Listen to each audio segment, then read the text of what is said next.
Hi students, welcome to the channel success वाला 9th 10th। आज मैं आपको सीबीएसई क्लास 10 मैथ्स के चैप्टर 3 की exercise 3.3 pair of linear equation in two variables का क्वेश्चन नंबर 1 का पार्ट 4 करवाऊंगा। तो स्टूडेंट्स, वीडियो को देखने से पहले चैनल को सब्सक्राइब कर लेना और बेल नोटिफिकेशन को ऑन कर लेना ताकि आपको मेरी हर आने वाली वीडियो की नोटिफिकेशन आपको मिलती रहे।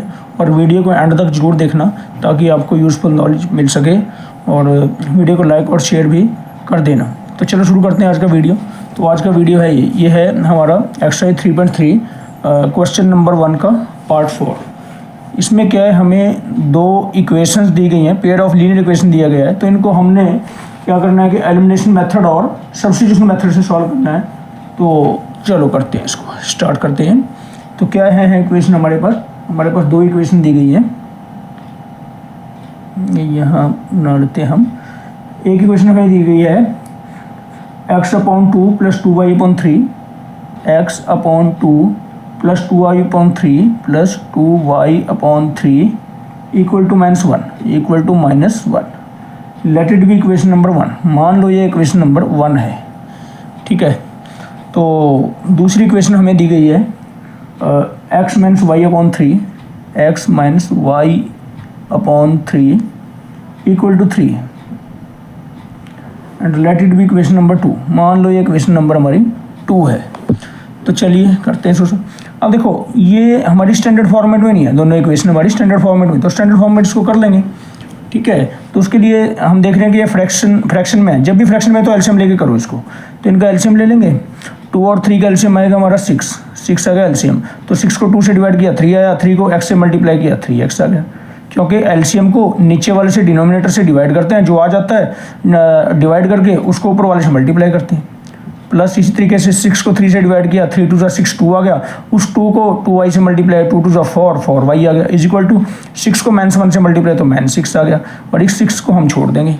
तो इस तरीके से मेरे पास स्टैंडर्ड फॉर्मेट में इक्वेशन आ गई 3x + 4y इक्वल टू -6, जो कि हमें चाहिए। तो इसको हम लिख लेंगे इक्वेशन नंबर 3। इसी तरीके से इधर भी, ये भी हमारी स्टैंडर्ड फॉर्मेट में नहीं है, ये भी फ्रैक्शन में पड़ी है। तो इसको क्या करेंगे, 3 एलसीएम आ गया, 3 को x से मल्टीप्लाई करके 3x आ गया, -3 को 3 से डिवाइड किया 1 आ गया, 1 को y से मल्टीप्लाई y आ गया इक्वल टू 3 को 3 से मल्टीप्लाई 3 3 9। इसको हम लीव कर देंगे, छोड़ देंगे। तो मेरे पास 3x - y इक्वल टू 9, ये नंबर 4 हो गई मेरी। तो मेरे पास इस तरीके से दो इक्वेशन ऑब्टेन होगी। अब इनको हमें सॉल्व करना होता है स्टैंडर्ड फॉर्मेट में। आगे जैसे हम करते ही हैं, पहले करते आए हैं, तो इनको हम सॉल्व कर लेंगे। तो अब देखो, इनमें मैं देख रहा हूँ दोनों इक्वेशन नंबर 3 और 4 में x के कोएफिशिएंट यहाँ भी 3 है, x का कोएफिशिएंट यहाँ भी 3 है, ठीक है। तो x के कोएफिशिएंट बराबर पड़े, मतलब 3x दोनों जगह पड़ा है। तो मेरे को किसी से मल्टीप्लाई करने की जरूरत भी नहीं है। अगर हम y के कोएफिशिएंट मल्टीप्लाई y के कोएफिशिएंट इक्वल करना चाहें तो यहाँ y का कोएफिशिएंट +4 है, यहाँ y का कोएफिशिएंट -1 है। तो मेरे को इसके कोएफिशिएंट, इसके y के कोएफिशिएंट नहीं 1 से, तो इसको मल्टीप्लाई करके वही रह जाएगा। और इस वाली को इसके y के कोएफिशिएंट से यानी कि 4 से मल्टीप्लाई करना पड़ेगा तब।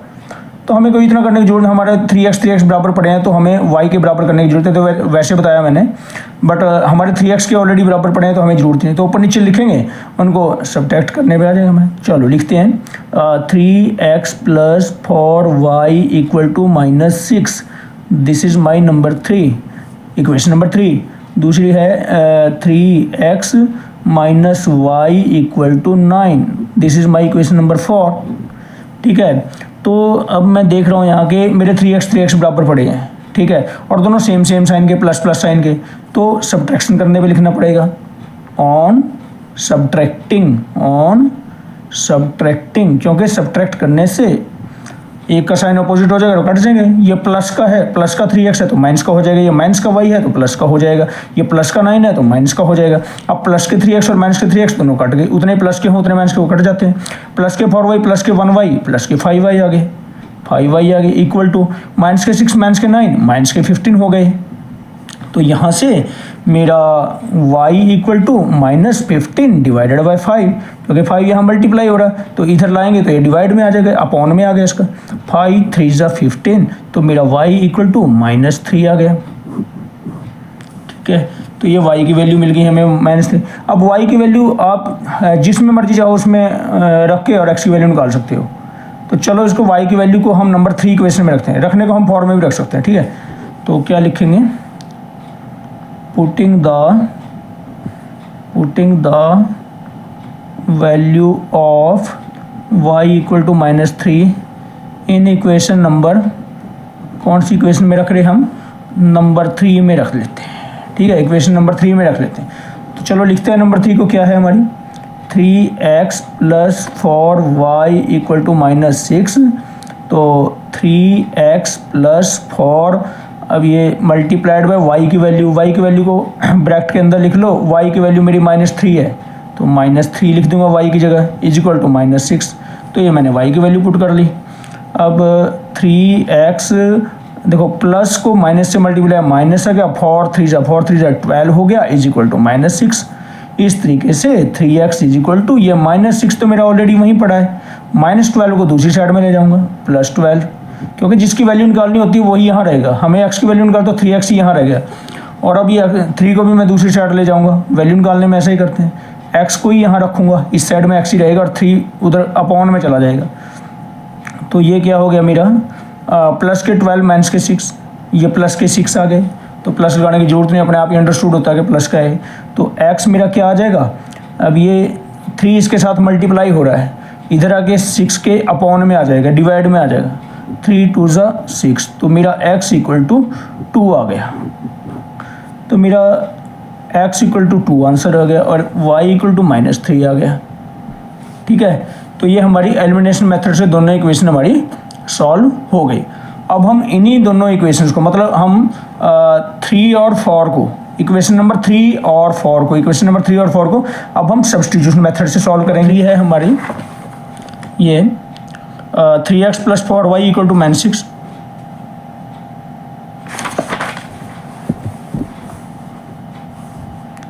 3x plus 4y equal to -6, ये नंबर 3 है। और नंबर 4 क्या है हमारी, 3x minus y equal to 9,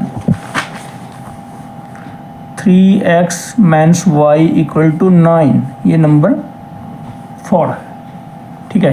तो ऊपर लिख देते हैं हम बाय सब्स्टिट्यूशन मेथड, ठीक है। अब हम इसको सब्स्टिट्यूशन मेथड से सॉल्व कर रहे हैं। तो हमारी दो इक्वेशन यही थी, 3x plus 4y equal to -6 और 3x minus y equal to 9, ठीक है। अब इनको करते हैं हम सब्स्टिट्यूशन मेथड से सॉल्व। तो हम क्या लिखेंगे, हम वही नंबर 3 से x की वैल्यू निकालेंगे, नंबर 4 में पुट करेंगे, तो नंबर 5 आ जाएगी हमारे पास, x की वैल्यू y की टर्म्स में आ जाए, उसको नंबर 5 दे देंगे। फिर हम वही x की जो वैल्यू आई है हमारी y की टर्म्स में, उसको हम नंबर 4 में रखेंगे, ठीक है। वहाँ से हमें एक वैल्यू, चलो करते हैं इसको, ठीक है। तो क्या लिखेंगे, फ्रॉम इक्वेशन नंबर 3 हम x की वैल्यू निकालेंगे, यानी कि 3x को यहीं रखेंगे, माइनस ये प्लस 4y दूसरी साइड ले जाएंगे, -4y हो जाएगा, और -6 तो पहले से ही पड़ा है, इसका साइन चेंज नहीं होगा, ये तो पहले से ही उधर ही पड़ा है, +4y का साइन होगा चेंज। तो यहाँ से मेरा x मेरे को मिल गया -4y -6 से, तो अपनी साइड में ही पड़ा पहले से ही, और ये 3 को मैं दूसरी साइड ले जाऊंगा क्योंकि सिर्फ x चाहिए मेरे को, इधर x की वैल्यू निकालनी है। 3 दूसरी साइड में जाएगा तो डिवाइड में आ जाएगा, और इसको दे दूंगा मैं नंबर 5, ठीक है। अब मैं लिखूंगा कि ये जो x की वैल्यू है मेरी, अब ये जो मेरी x की वैल्यू आई है, इसको मैं नंबर 4 में पुट कर दूंगा, तो यहाँ लिख देंगे putting the value of x in equation number 4 में पुट कर देंगे। तो लिखो equation number 4, 3x minus y equal to 9, तो 3 वैल्यू को हमेशा ब्रैकेट लगा के लिखो, x की वैल्यू जो है ये -4y -6/3 -y equal to 9, value को हमेशा ब्रैकेट के अंदर पुट करो तो गलती नहीं होगी बिल्कुल। अब ये देखो, ये पूरे ब्रैकेट के कंटेंट जो हैं ये इसके साथ 3 के साथ मल्टीप्लाई हो रहे हैं, ये ब्रैकेट के कंटेंट पूरे 3 के साथ मल्टीप्लाई हो रहे, तो ऊपर नीचे के कट सकते हैं, न्यूमरेटर डिनोमिनेटर कट सकते हैं, तो 3 के साथ 3 कट गए, ठीक है, तो बचा क्या हमारे पास, 1 के साथ मल्टीप्लाई करके यही आ जाएगा, -4y -6 -y इक्वल टू 9। तो ये आ गया -4y -y इक्वल टू 9 + 6, तो -5y इक्वल टू 9 + 6, दोनों प्लस प्लस के, तो प्लस के 15 आ जाएंगे प्लस के, तो y इक्वल टू 15 और ये डिवाइड में चला जाएगा, -5 5 3 ज़ा 15, तो y इक्वल टू, ये माइनस है, नीचे माइनस है, ऊपर नीचे, ऊपर माइनस हो या नीचे माइनस हो, चाहे ऊपर माइनस हो या नीचे हो, तो माइनस आगे लगेगा इसके, -3 आ गया। तो y की वैल्यू आ गई हमारी -3, y की वैल्यू -3 आ गई। अब ये जो y की वैल्यू मेरी -3 आई है, इसको मैं इसमें नंबर 5 में पुट कर दूंगा और मेरे को x की वैल्यू मिल जाएगी। ठीक है, तो चलो लिखते हैं, putting the value of y in equation number 5, equation number 5 में मैं पुट कर दूंगा। तो लिखते हैं equation number 5, x equal to -4y -6/3, तो मेरी x की वैल्यू आ जाएगी -4 इंटू y की वैल्यू -3 -6/3, तो ये आ गया मेरा x इक्वल टू, ये मल्टीप्लाई हो रहे हैं, -4 और -3 मल्टीप्लाई हो रहे हैं, माइनस को माइनस से मल्टीप्लाई किया, प्लस आ गया, 4 3 ज़ा 12 हो गया, -6/3, तो x इक्वल टू क्या आ गया, प्लस के 12 माइनस के 6, एक नंबर प्लस का हो एक माइनस का हो तो सब्ट्रैक्ट करते हैं, 12 - 6 = 6, और बड़े वाला 12 है, 12 के आगे प्लस है तो प्लस का आएगा, प्लस का ना भी लगाओ तब भी चलेगा क्योंकि अंडरस्टूड होता है अपने आप के प्लस का है, /3 3 2 ज़ा 6 3 2 ज़ा 6, तो ये आ गया 2, तो x की वैल्यू आ गई मेरी 2। ठीक है, तो एक वैल्यू x की वैल्यू ये आ गई और y की वैल्यू मेरी ये आ गई, दोनों आंसर ये आ गया आंसर में। ठीक है, तो that's all for this video, please like share and subscribe the video, thank you very much.